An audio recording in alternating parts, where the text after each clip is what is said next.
Tapi setiap orang nggak bisa sama. Ada ciri khasnya masing-masing, ada cara dia menyampaikannya masing-masing, semuanya beda-beda. Apa? Gue yang itu tuh.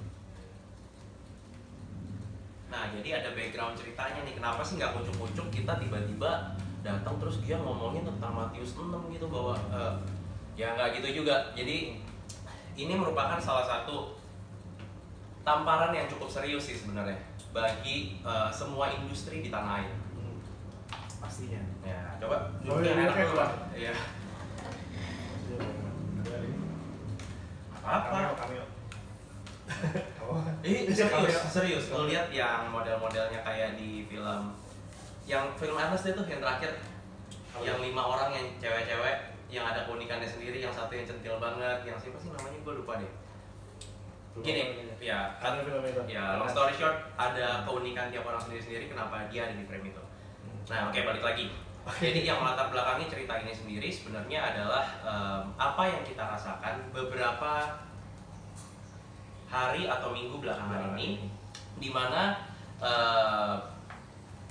dunia industri pariwisata pelan-pelan mulai tergerus. Yang biasanya steady pendapatannya, tapi akibat dari satu virus yang saat ini di Indonesia dibilang sebagai pandemi itu apa? Artinya dalam skala global seluruh dunia udah merasakan efek dari si virus COVID-19 ini. Betul. Butterfly effect namanya. Hah? Butterfly effect. Hah? Jadi ada satu efek namanya butterfly effect. Jadi dari satu efek itu akan menyebabkan satu berantai kayak lu taruh susun domino terus lu jatuh semua. Oh, oke. Jadi seluruh dunia udah ngerasain ini. Jadi sebenarnya mungkin bukan hanya industri pariwisata aja yang lagi terbentur. Sampai dunia bilang ini waktunya dunia untuk bernapas. Ya. Nah, jadi masing-masing individu, ngomong-ngomong background kami juga adalah pekerja industri pariwisata yang kami sebenarnya concern, tapi kami nggak pernah terlalu banyak cuap-cuap juga di sosial media sampai kita ngerasa bahwa we need to be safe gitu. Kita nggak perlu khawatir sih sebenarnya. Kenapa? Kekhawatiran yang berlebihan, kalau misalnya kalian nggak ngelakuin apa-apa, hasilnya juga akan nihil. Percaya deh. Dan kalau kita belajar dari sisi sejarah sedikit, sebenarnya 2000 tahun yang lalu pernah ada satu buku yang udah cerita mengenai hari ini. Jadi kalau ada yang buku yang tahun 1980 katanya 2020 itu, hanya ada satu buku lagi yang ngasih solusinya. Paling tua. Ngasih solusinya dari beginning. Di Matius 6 tadi. Ayat ke? Bentar ya, itu dia. Gampang lupa. Ya. Itu kita bisa maklumi. Karena di umur-umur kepala 3 ke atas sudah rentan. Nah, hal kekhawatiran. Udah ada nih di Matius 6 tentang dari ayat ke-25 hal kekhawatiran. Ayat 34. Sebab itu janganlah kamu khawatir akan hari besok, karena hari besok mempunyai kesusahannya sendiri. Kesusahan sehari cukuplah untuk satu hari. Jadi hanya untuk hari ini aja. Ya, tapi sebenarnya ayat Alkitab itu jangan lu lihat dari satu kitab aja. Kenapa lu disuruh jangan khawatir? Karena satu hal yang harus lu lakukan di ayat sebelumnya sebenarnya. Di ayat 33 bunyinya gini. Tetapi carilah dahulu kerajaan Allah dan kebenarannya, maka semuanya itu akan ditambahkan kepadamu.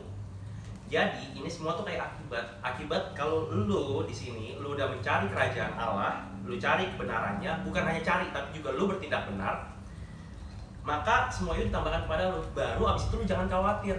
Jangan hidup lu masih nggak benar terus lu bertindak seakan-akan lu nggak khawatir. Itu menyalahi aturan yang ada. isi Alkitab ini sendiri. Jadi inti dari semuanya adalah hidup benar sih di awalnya. Jadi kalau kalian udah hidup benar, baru jalannya dimudahkan. Itu istilahnya. Karena sudah tertulis. Udah tertulis sih sebenarnya gini sih. Nyambungnya tentang rencana Tuhan dalam hidup kita sendiri. Di Yeremia 29 ayat 11. Sebab Tuhan mengetahui rancangan-rancangan apa yang ada pada Tuhan mengenai kita sebagai manusia, yaitu rancangan damai sejahtera, bukan rancangan kecelakaan, untuk memberikan kepada kita semua hari depan yang penuh harapan. berarti udah ada hari depan yang penuh harapan tuh udah dicanangin dari awal. Syaratnya apa? Hidup di Udah cari dulu kerajaan Allah. Dengan caranya bagaimana? Hidup benar. Semuanya balik lagi sih kayak gitu. Begitu hidup kita benar. Dan ada satu ayat lagi mengenai bahwa harta orang fasik disimpan di teman. untuk Kenapa? anak Allah atau orang benar. Hah? Ini salah satu Kenapa? juga yang nanti kita akan bahas di depannya. Salah satu ayat yang ya cukup berkesan juga. Tapi tentunya di masa sekarang ini tetap kalian jangan lupa, jangan khawatir, karena segala masalah, segala sesuatu pasti akan terselesaikan. Bless you. Bye. Jangan lupa, aku dulu lah. Siapa? Aku sih.